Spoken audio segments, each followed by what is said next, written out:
बहुत स्वागत है आपका। आज के इस वीडियो में हम केतु पर्वत और केतु पर्वत पर बनने वाले चिन्ह मत्स्य चिन्ह के बारे में बात करने वाले हैं। केतु पर्वत, सबसे पहले हम ये जान लेते हैं कि केतु पर्वत के स्थान कहाँ पे है। हथेली में कहाँ पे हम केतु पर्वत दोनों हथेलियों में होता है, दाएं हाथ में भी होता है, बाएं हथेली में भी होता है। आइए सबसे पहले हम केतु पर्वत के स्थान को समझ लेते हैं। ये जीवन रेखा है और ये शुक्र पर्वत का स्थान है और ये जो है ये चंद्र पर्वत का स्थान है। ये यहाँ पे मणिबद्ध रेखा और यहाँ जो बीच में ये क्षेत्र जो हो रहा है ये केतु पर्वत का क्षेत्र है। यानी कि ये जो है मणिबद्ध के ऊपर शुक्र और चंद्र के क्षेत्र को बांटता हुआ भाग्य रेखा के प्रारंभिक स्थान के समीप होता है।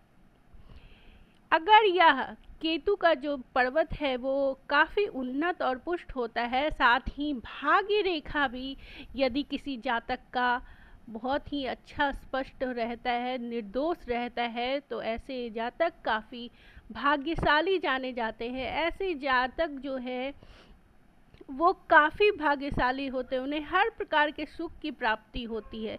आइए हम केतु पर्वत पर कुछ चिन्ह के बारे में जानते हैं। कभी कभी ये जो जीवन रेखा है ये कुछ इस प्रकार से रहता है, कभी इस तरफ चंद्र क्षेत्र की तरफ भी मुड़ा हुआ रहता है और यहाँ ही पे कुछ चिन्ह का निर्माण होता है। यदि केतु पर्वत पे क्रॉस का चिन्ह हो, ये इंग्लिश के एक्स लेटर के जैसा ये जो क्रॉस का चिन्ह यदि केतु पर्वत के क्षेत्र पे बनता है तो ऐसे जातक का जीवन काफ़ी अभाव में बीतता है, कष्ट में बीतता है, काफ़ी कष्टप्रद जीवन ऐसे जातक को जीना पड़ता है। इनमें शिक्षा की भी कमी पाई गई है, ज्ञान की कमी पाई जाती है, ऐसे लोगों में ज्ञान की भी कमी आप देख सकते हैं। वहीं अगर ये क्रॉस जो है यहाँ पे इस तरह ये 5 रेखा दिखे तो ये नक्षत्र का चिन्ह बन जाता है। नक्षत्र यदि आपको केतु के स्थान पे है, किसी भी जातक के केतु स्थान पे यदि केतु पर्वत पे है तो यह काफ़ी शुभ चिन्ह माना जाता है। ऐसे जातक भौतिक रूप से काफ़ी सुखी और संपन्न होते हैं, उनके पास सुख सुविधा की कोई कमी नहीं होती। साथ ही यदि नक्षत्र का चिन्ह केतु पे हो, साथ ही शुक्र का क्षेत्र काफ़ी उन्नत हो, लालिमा लिया हो, हृष्ट पुष्ट हो, तो ऐसे जातक बचपन से ही काफ़ी प्रसन्नता पूर्वक जीवन सुखपूर्वक अपना जीवन बिताते हुए माने जाते हैं। वहीं यदि केतु पर्वत पे आपको जो है वो जाल का चिन्ह बनते हुए दिखे, ये कुछ इस प्रकार का जाल का चिन्ह यदि केतु पर्वत पे हो तो जाल का मतलब ही होता है जाल यानी उलझन। तो आप इससे भी अंदाज़ा लगा सकते हैं कि आपको अपने जीवन में ऐसे जातक जिनके भी केतु स्थान पे जाल का चिन्ह बना हो, ऐसे जातक को जीवन में काफ़ी उलझनों का समस्याओं का सामना करना पड़ सकता है। उनका जीवन कष्टप्रद थोड़ा हो सकता है क्योंकि वो हर समय जो है समस्या से ही घिरे रहेंगे। ये चिन्ह बिल्कुल भी अच्छा नहीं माना जाता है, जाल का चिन्ह किसी भी पर्वत पे अच्छा नहीं माना जाता है। वहीं यदि यहाँ पे केतु स्थान पे यदि वर्ग का चिन्ह कुछ इस प्रकार का चिन्ह यदि बनता है किसी जातक के हाथ में तो ऐसे जातकों का भाग्योदय काफ़ी शीघ्र होता है। यानी जैसे ही वो युवा अवस्था में पहुँचते हैं काफ़ी कम उम्र से ही उनके धन के स्रोत उनके अपने सेटल हो जाते हैं, नौकरी जॉब जो भी आप वहाँ पे आप सेटल हो जाते हैं और अच्छे धन के स्रोत आपको मिलने लगता है और आप जीवन अपना जो है वो सुखपूर्वक व्यतीत कर पाते हैं। आइए हम बात करते हैं अगले चिन्ह की।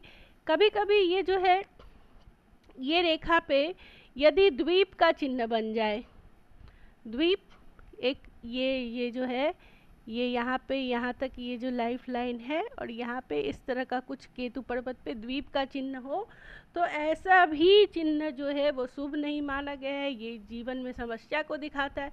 वहीं अगर केतु के स्थान पे काला तिल हो तो ये समझना चाहिए ऐसे जातक का जीवन काफ़ी कष्ट में बीतता है, व्याधि रोग से ग्रसित रहते हैं, बचपन से ही ऐसे जातक रोग से ग्रसित रहते। तो आज के इस वीडियो में हम बात करने वाले थे मत्स्य चिन्ह, जिन्हें मीन चिन्ह के नाम से भी जाना जाता है। कभी कभी देखा जाता है ये जो आपका लाइफ लाइन है, ये लाइफ लाइन कभी कभी जो है ऐसे जाके कुछ इस प्रकार का मत्स्य का चिन्ह बना लेता है यहाँ केतु के स्थान पे।